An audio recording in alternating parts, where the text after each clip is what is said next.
Comme nous l'avons vu au savoir 1, la désensibilisation est un apprentissage essentiel pour tout jeune ou vieux cheval. Il permet à long terme d'obtenir un cheval serein même aux stimulations fortes qui ne le concernent pas. Ici on ajoute une difficulté supplémentaire représentée par le drapeau. C'est un objet qui bouge, qui fait du bruit, qui est donc impressionnant pour les chevaux. Pour ce faire, je caresse les différentes zones du cheval avec le stick et la cordelette, puis le drapeau. J'ai expliqué le principe d'approche-retrait lors du savoir 1, c'est-à-dire que nous devons absolument retirer la pression, l'objet, uniquement lorsque le cheval ne bouge plus ses pieds. Avec un jeune, il faut lui permettre de bouger avec une longe de 3,70 m. Si le cheval bouge, tente de fuir le contact, il faut maintenir l'objet sur ou vers lui en restant calme. Il apprend par la suite qu'il ne sert à rien de fuir et qu'il suffit d'attendre que l'objet qui fait peur s'enlève de lui-même. Après de longues répétitions, le cheval a compris, il est en totale confiance avec les objets, même nouveaux, qu'on lui présente.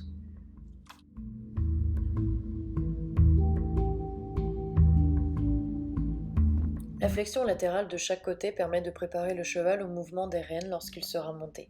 Il doit apprendre à céder légèrement, en une phase 1 ou 2, à la pression exercée par nos doigts vers le garrot. Ce n'est pas un mouvement facile, il nécessite une certaine souplesse et une acceptation du cheval qui offre sa tête dans une position vulnérable pour lui. Il faut donc être doux et progressif en utilisant correctement les phases de 1 à 4 et en relâchant l'action dès le moindre effort au début. C'est notamment également par cette action que l'on prépare la rêne d'arrêt d'urgence, qui garantit un contrôle des pieds du cheval s'il venait à s'emballer monté. En effet, ramener la tête du cheval vers notre botte permet de désengager ses postérieurs sous la masse, donc de freiner considérablement, puis d'arrêter le mouvement en avant. Dans ce savoir 2, on effectue également une flexion latérale du côté opposé à notre corps pour vérifier que le cheval suit bien l'action des doigts et de la main, peu importe notre position, puisque quand il sera monté, nous ne serons pas à pied à côté de lui pour le guider.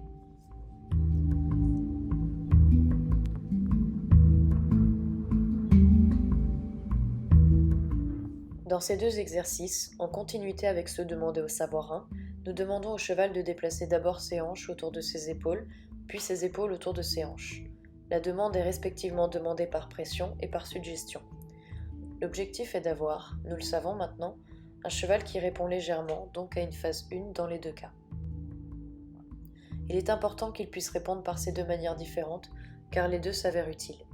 La première, la pression, apprend au cheval à céder à notre main ici, mais surtout prochainement à notre pied, qui monté exercera une pression à cet endroit pour déplacer les hanches ou les épaules. L'apprentissage est également toujours favorable lors du quotidien, par exemple pour tourner facilement le cheval lors du pansage. La deuxième méthode, appelée suggestion, sous-entend que l'on ne touche pas physiquement le cheval. La réponse est apprise notamment par le langage du corps du cavalier, son intention et l'énergie qui en découle. Les 4 phases sont progressives, c'est-à-dire que la rythmique est accentuée si le cheval ne répond pas.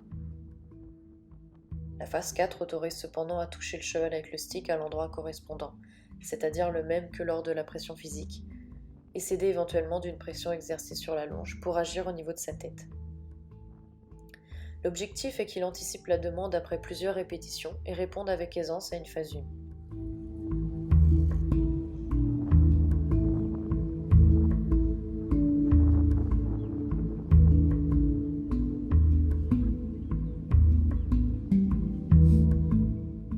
La suggestion prépare le travail en liberté. Le déplacement de l'arrière-main, par exemple, permet de reconnecter notre cheval s'il se déconcentre, tandis que le déplacement de l'avant-main est essentiel lors du mené.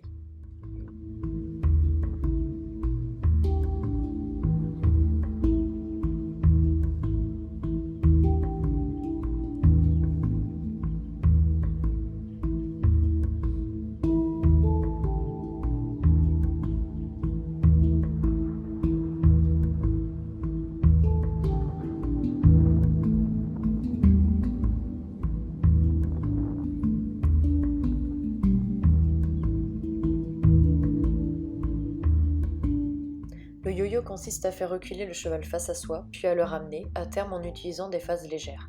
Dans le savoir 2, une barre au sol est ajoutée sur la trajectoire du cheval. Cela peut vite se compliquer, car le cheval ne voit pas ou très peu la barre qui se situe juste derrière ses postérieurs et peut anticiper en se tournant pour passer à côté, ou bien en se braquant et en refusant de reculer davantage. Pour lui apprendre, il faut commencer par de petites distances et récompenser lorsqu'il touche seulement la barre au début, pour le mettre en confiance. Petit à petit, le cheval apprend à gérer ses pieds, il se concentre sur les sensations physiques qui mettent au défi sa proprioception. Il finira par passer complètement la barre au sol en reculant. Toujours avec le yo-yo, le cheval doit maintenant traverser un passage étroit. Comme précédemment, cela peut s'avérer délicat, d'abord parce que le cheval est par nature claustrophobe et parce que sa vision, bien qu'elle lui permette de balayer un large champ de vision, notamment loin devant, sur les côtés et derrière au niveau de ses flancs, s'il baisse légèrement la tête, ne lui permet pas de voir directement derrière sa croupe. Il doit faire confiance à son guide, son cavalier, qui tente de le faire reculer droit. La correction de la trajectoire peut se faire en déplaçant les hanches, un coup à droite, un coup à gauche, comme lorsqu'on effectue un créneau en voiture. Pour lui apprendre, il faut commencer sur de petits passages étroits, symbolisés par un ou deux plots au début, et sur de courtes distances en l'accompagnant s'il est hésitant.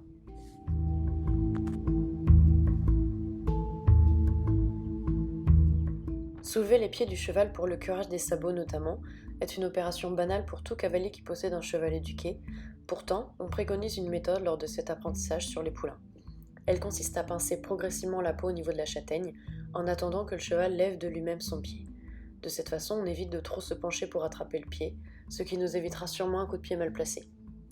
Le cheval apprendra par la suite également à donner son pied plutôt que d'attendre d'être pris. Il faut prendre le pied du cheval par la pince de son sabot ou en posant une main par-dessous son sabot entier, car la sensation de préhension au niveau du boulet ou du pâturon lui est désagréable.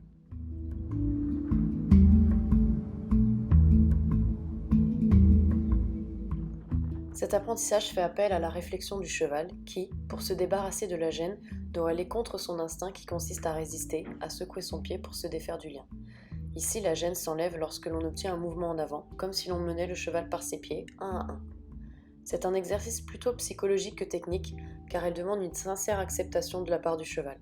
Il apprend à se laisser guider par nos actions plutôt que d'être dans l'opposition. Il vaut mieux s'assurer que tout exercice qui demande de céder à une pression soit préalablement acquis, car l'exercice peut devenir dangereux avec un cheval vert dans ce genre de travail. Si le cheval résiste dans son pied et donne des coups, on maintient la pression jusqu'à ce que le moindre effort de mouvement vers l'avant, même un simple report de poids au début, soit observé. L'utilisation d'une longe à la place de nos mains peut également initier à la prise des pieds chez le jeune poulain susceptible de montrer des comportements réticents et plus ou moins violents.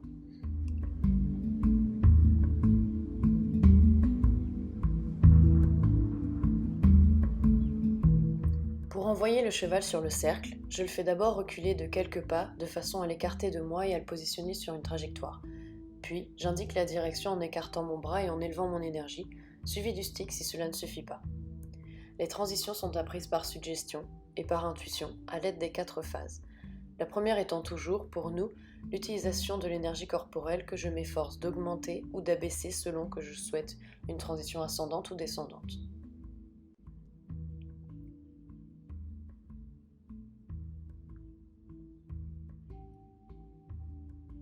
Sur le cercle, on cherche à avoir un cheval calme mais réactif. Ici, Jaléo manque peut-être d'impulsion dans son trot.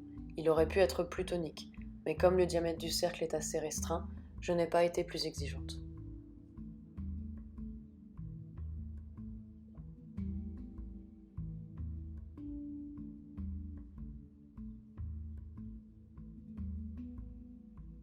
Pour désengager, je regarde ses postérieurs avec un mouvement vers ses hanches.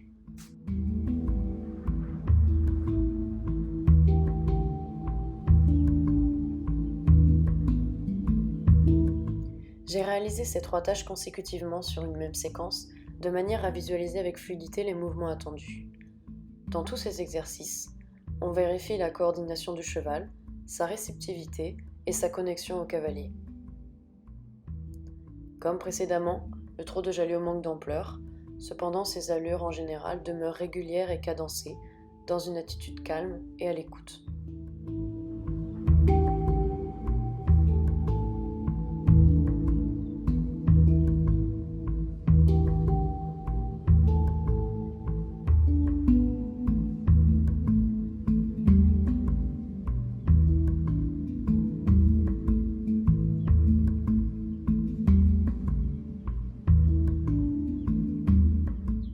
Pour changer de direction, je désengage les postérieurs tout en reculant mes pieds pour aspirer le cheval, avant d'écarter mon bras comme précédemment pour indiquer la direction. Le cheval repart fluidement dans l'autre direction, sans rupture du mouvement en avant.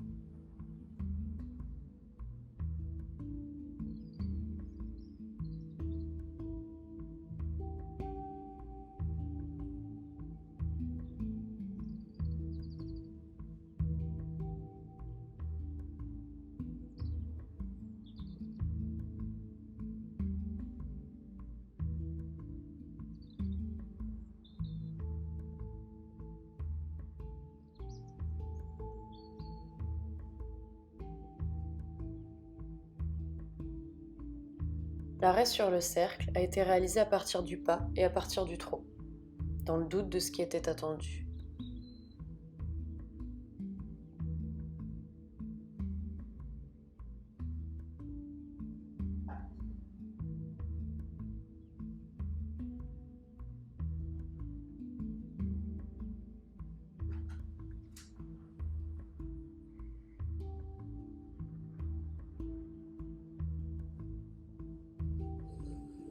Jaléo répond très bien à une phase 1 pour la majorité des demandes qui ont été enseignées avec les 4 phases de la suggestion et le focus, c'est-à-dire l'intention.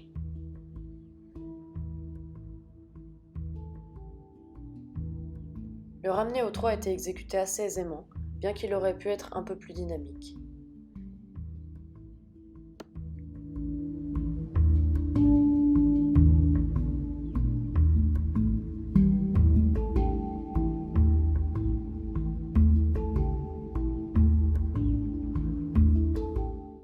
Les déplacements latéraux sont les abords d'un travail qui se complexifie.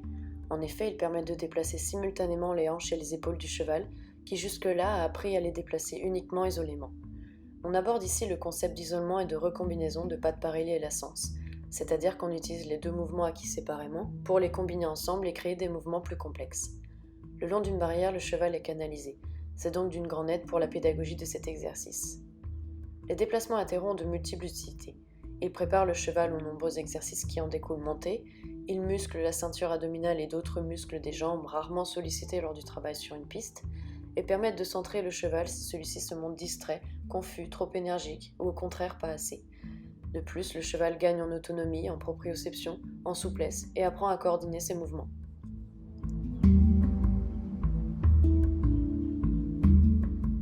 Dans cet exercice, le cheval apprend tout simplement, comme avec la flexion latérale opposée, à suivre avec fluidité la pression de la longe pour s'en défaire. Mais cela permet surtout de désensibiliser le cheval au contact, ici de la longe autour de son corps, de ses jambes et de sa croupe, et peut-être d'une grande aide pour initier la sensation de la barre de queue dans le vent.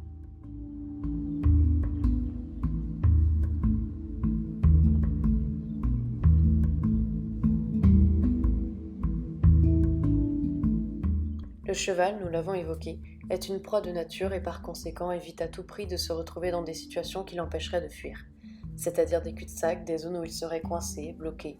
En d'autres termes, il est bien claustrophobe. Le passage étroit est donc un exercice qui permet au cheval de contrer son instinct et d'accepter, par confiance en son cavalier, de traverser ce genre d'embûche. Cet apprentissage est indispensable pour tous les chevaux qui seront, quelle que soit leur discipline, sûrement confrontés à passer entre deux objets. Il renforce en plus la relation homme-cheval, puisque ce dernier gagne en confiance et en respect.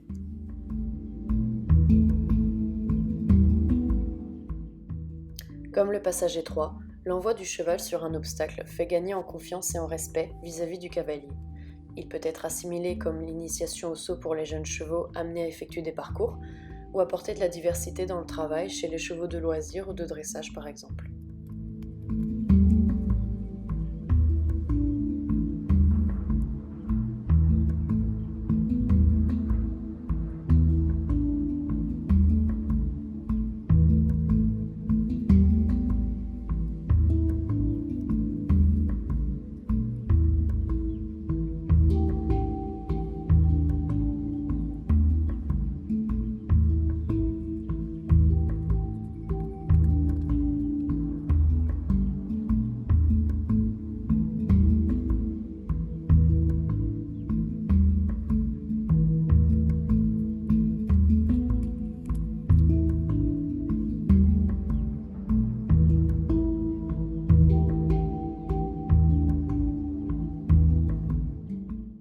Cet exercice complète celui du passage étroit et de l'obstacle, mais requiert ici souvent plus de courage pour les chevaux. Nous pouvons considérer cet exercice comme une désensibilisation de ce qui se trouve sous les pieds du cheval. La bâche a une couleur intense, elle peut voler avec le vent, elle fait du bruit sous les pieds, sa texture est étrange, autant de facteurs qui peuvent stresser le cheval, surtout la première fois. Il faut amener cet exercice en douceur, laisser le cheval la sentir et encourager seulement la pose d'un pied au début, s'il est en difficulté.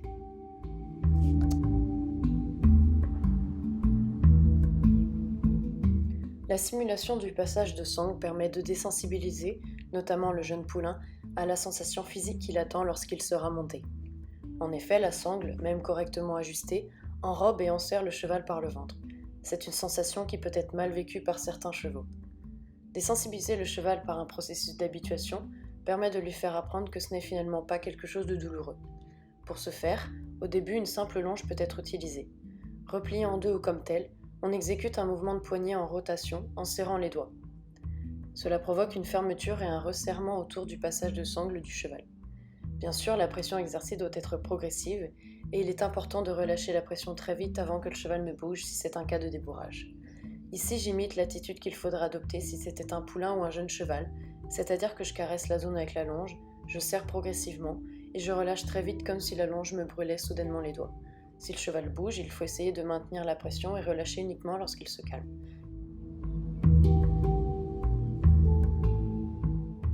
En continuité avec le savoir-un, le mené se perfectionne au pas et le trot se rajoute à l'exercice, où le cheval doit rester à sa place, ne pas dépasser notre coude, mais il ne doit pas non plus traîner derrière.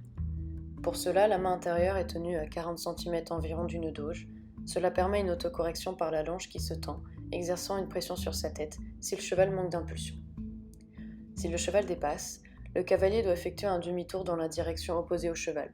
Ce dernier se retrouvera derrière le cavalier à nouveau.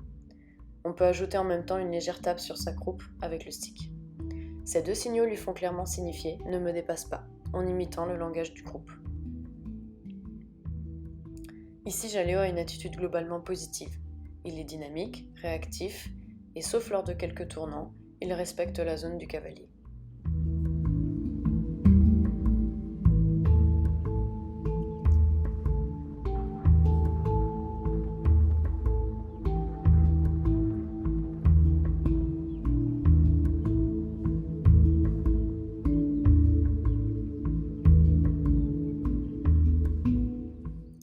La flexion verticale apprise lors du savoir-un révèle ses autres potentialités dans cette séquence, où l'on combine cette flexion au mené.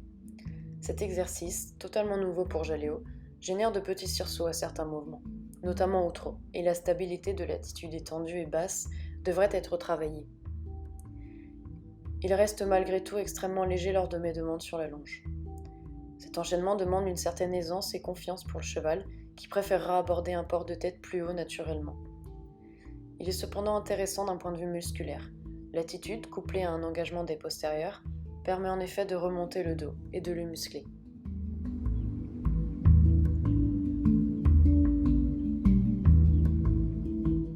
Lorsqu'il est acquis et bien réalisé, c'est également un gage de confiance et de légèreté du cheval, qui accepte de céder même lorsqu'il se porte en avant.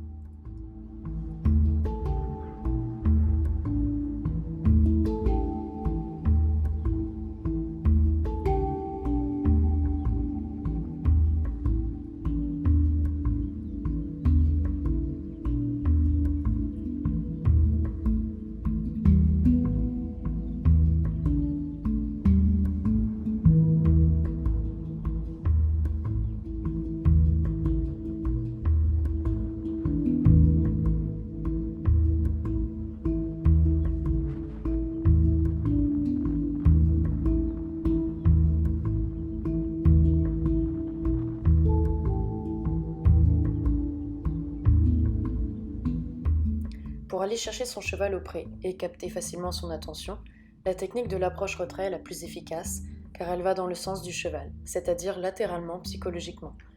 Nous avons souvent tendance à marcher droit vers notre cheval en le fixant d'un pas déterminé. Pourtant, c'est tout à fait la démarche d'un prédateur, que nous sommes d'ailleurs, qui peut facilement inciter le cheval à nous éviter, voire à nous fuir. Ici, je commence, lorsque le cheval ne me regarde pas, à bouger mon licol et mon corps de manière à capter son attention. Quelle que soit la manière de le faire, elle est nécessaire au préalable avant de commencer à vouloir l'attraper. Ensuite, je recule légèrement lorsque j'obtiens un œil du cheval pour l'inciter à me faire face, comme si je l'aspirais. Lorsque j'obtiens ses deux yeux, je peux franchement avancer vers lui. S'il venait à détourner le regard ou à s'échapper, je devrais reculer mes pieds, toujours pour lui montrer que je ne force pas, que je ne suis pas un prédateur et que je souhaite qu'il me regarde. Son attention revient systématiquement.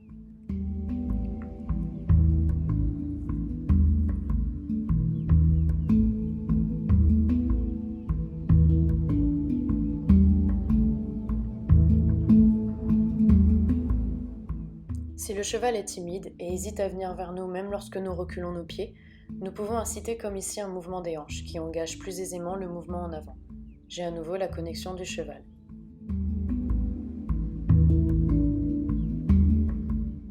Le vent est un exercice très délicat pour de nombreux chevaux.